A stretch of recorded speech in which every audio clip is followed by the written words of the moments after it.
Welcome to r/Malicious Compliance, where we share stories of people conforming to the letter but not the spirit of a request. Thank you, friends, for subscribing to the channel and for so many likes.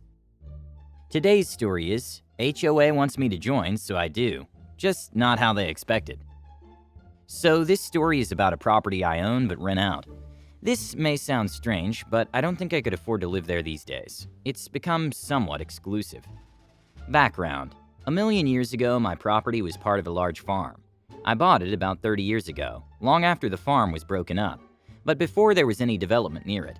The piece of land I got was near the back entrance that joined into a dirt road that ran past. The more expensive plots were near the tarred road in the front. I originally bought a large chunk of the land intending to do some farming, but that never happened. About 20 years ago, some of the owners got organized. We'll call them the Organized Owners, OO, and had the area designated as a municipal suburb. The municipality agreed to put in tarred roads, water, and electricity if a certain percentage of the properties were developed. A construction company, linked to the OO, went around contacting the owners who had land, but no buildings, offering to build houses for us at a very, very reasonable price, contingent on them getting a certain minimum amount of people signing up.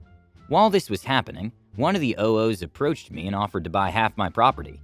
I agreed, and the money I got for the sale, which was about 4 times what I'd paid for the entire chunk of land 10 years prior, combined with a small loan from the bank, gave me what I needed to pay for a house to be built, and it was a fairly large and nice house too. I stayed in the house for a few years, and my mom moved in with me. I had decided to subdivide the property again and build her a house next to mine, but unfortunately an undiagnosed tumor took her before the house could ever be started. Well, it was diagnosed, but too late to do anything. Soon after she died, we moved out of the house and started renting it out. About a few weeks before we moved out, the OO I'd sold the land to started talking about starting an HOA. I wasn't interested and left soon after. About 2 years later, the neighbor OO contacted me. There were 2 roads entering the area these days. The original tarred road that was near the farmhouse had been and was entered from a fairly busy main road, and my dirt road back entrance, which was now a tarred entrance, from a wide but not very busy municipal road. The HOA was trying to get the old farm road blocked off to improve security and decrease through traffic, and wanted the road next to my property to be the main and only entrance to the HOA community. And they were pressuring me to join. I said no, and I was adamant, and eventually they accepted that, but told me they wanted to have a sign near the road welcoming people to the neighborhood, and the only practical place to put it was on the edge of my property. They also wanted to build a little guard hut and have a security guard permanently monitoring who went in and came out, and they wanted to build his shed on my property. We came to an agreement whereby they would mow the lawn and pay the equivalent of about $35 per month in exchange for the land they needed. I was very happy with this arrangement, since the property was fairly large, and it didn't really cost them anything, since they already had a full-time gardening service servicing the HOA. This all happened over a decade ago. They eventually got the other main road blocked off, and the HOA is paying for a rent-a-cop to be permanently stationed close to my property, as well as mowing my lawn, and paying me enough money for takeaways for the family each month. I'm occasionally contacted by members of the HOA to get me to sign up, but I'm really not interested. My property has been rented to the same tenant for all these years, and everything there is going well for me. Until about 3 years ago, when someone scared the crap out of my tenant's young daughter by making strange noises and shooting a gun close to her bedroom window 3 or 4 times over about a month. This scared my tenant, and I guess it scared the HOA, because they and my tenant contacted me with a proposal. I joined the HOA, and they give me exclusions from the HOA rules, including exclusions from paying the monthly fees. And in addition, they'll build a wall around the entire HOA neighborhood, including electric fencing and security cameras. They told me they had wanted to do this for a while, but were unwilling to build a wall on property that was not in the HOA. I couldn't see the downside, and so agreed. The dishonest dealings. It took a little over a year to build the wall and get everything completed, which is quite fast. And then a month to the day after everything was done, my tenant got an HOA warning about his dogs barking. He told the HOA that while the property was in the HOA, it was exempt from the rules. The HOA told him that they had canceled the exemptions, and that he had 30 days to comply. He contacted me, and I opened some mail I'd gotten from the HOA. I'd ignored it since I was supposed to be exempt from the rules and fees. Man, did I get a surprise. They had retroactively canceled the exemptions, and were claiming that I pay late fees going back over a year, that the easement agreement had been canceled, and that they were retroactively canceling it a year back because the HOA contract allowed them to use small unused portions of HOA member land and the common good for free. that I refused them the money they had paid for the easement over that period, that I owed them money for the garden service mowing the large lawn, and that I would be fined for each infraction my tenant failed to remedy. This started an expensive process involving lawyers in the court system that ended with a judge telling me that what the HOA had done was mostly legal. They had the right to revoke the exemptions, but that they had to give me 30 days notice. As I was walking to my car, the neighbor OO, the one who bought half my land so many years ago, told me that I was stupid to have refused to join when the HOA started, as I could have been a founder member, whatever that means, and that next time I should be sure to understand the documents I signed before signing them. The malicious compliance. Neighbor OO was right. I should have read the contract better.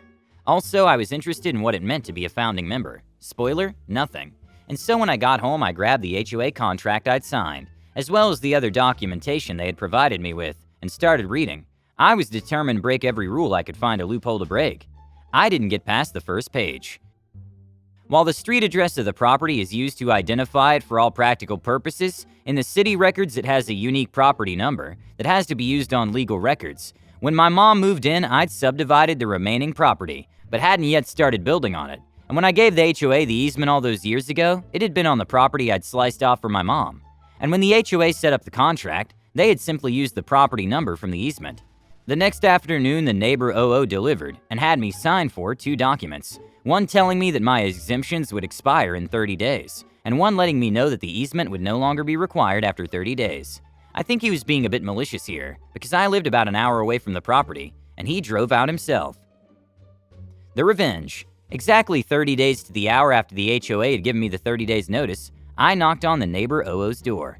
Did I mention he was the president of the HOA? And had him sign for 2 documents. The first was that I planned to build a house on my HOA property, which confused him, and the second was notice that they had 30 days to remove from the property the guard shed, the parts of the electric boom that were on my property, as well as the sign. He tried to engage me, but I ignored him, climbed into my car, and drove off.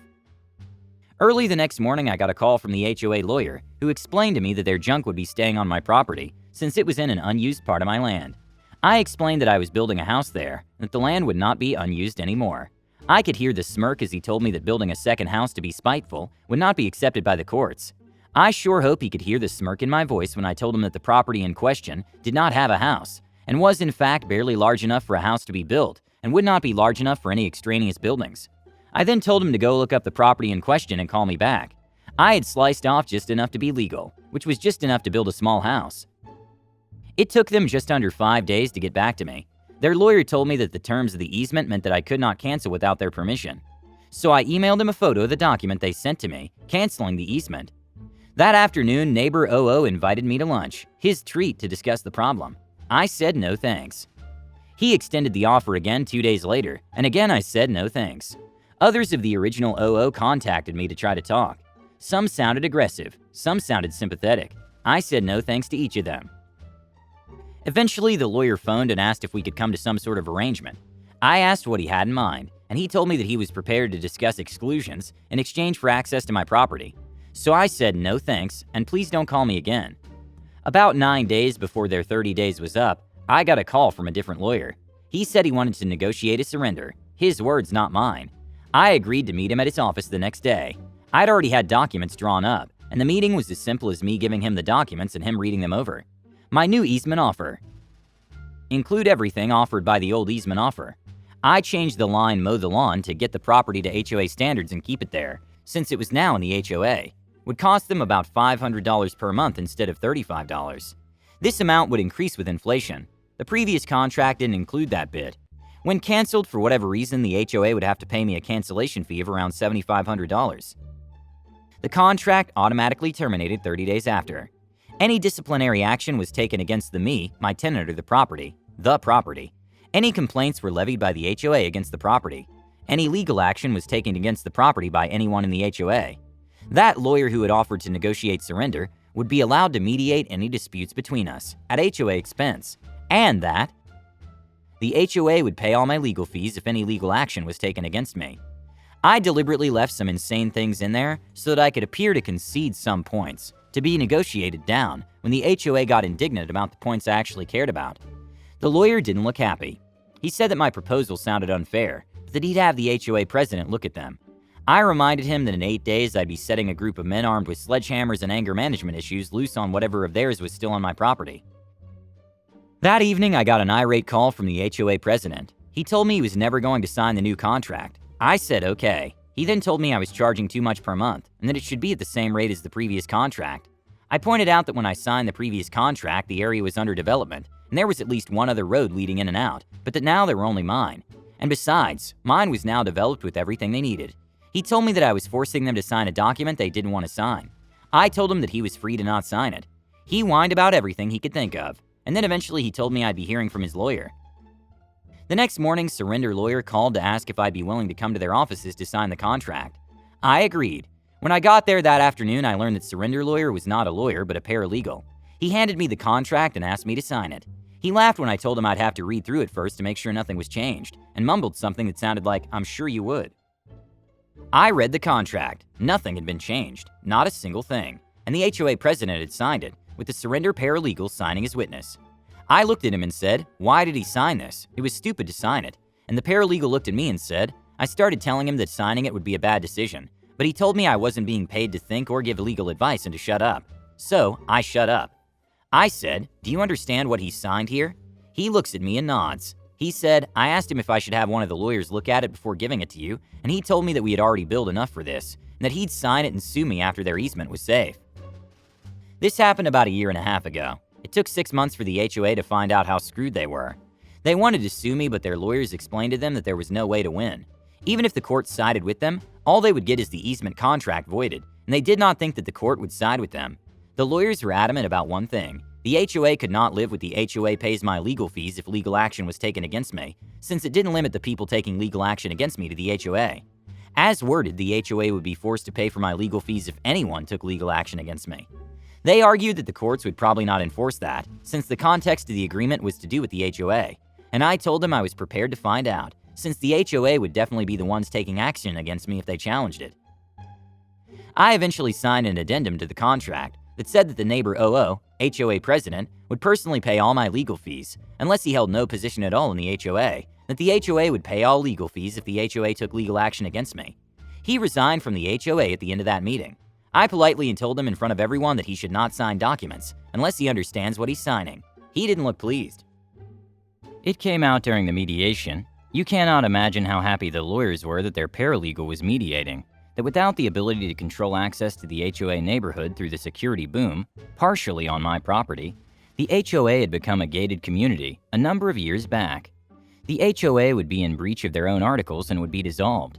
I also learned, should have been obvious to me, that all the security cameras were wired and all terminate in the guardhouse/guard shed.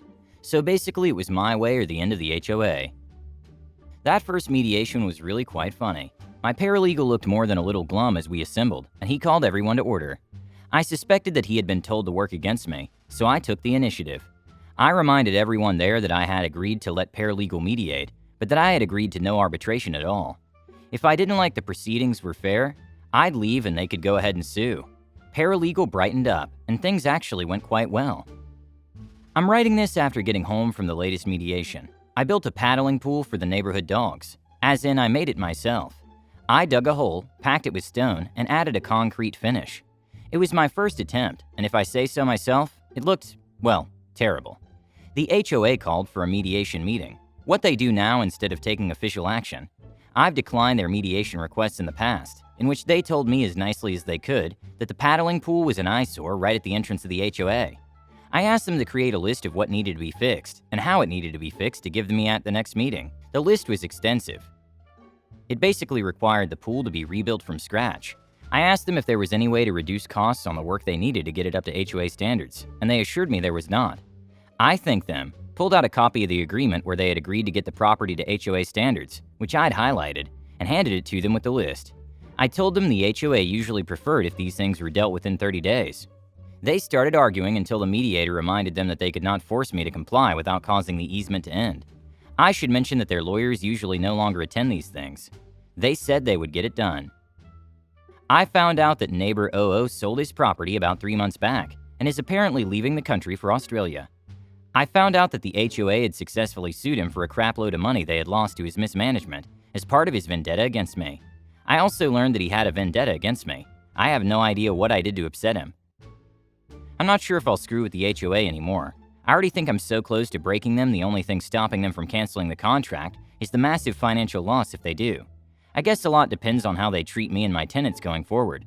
Also, I do like the monthly payments though, so I'm motivated to play nice. Neighbor OO was right though in the end. You really shouldn't sign documents unless you understand what you're signing. Don't forget to subscribe and have a good day.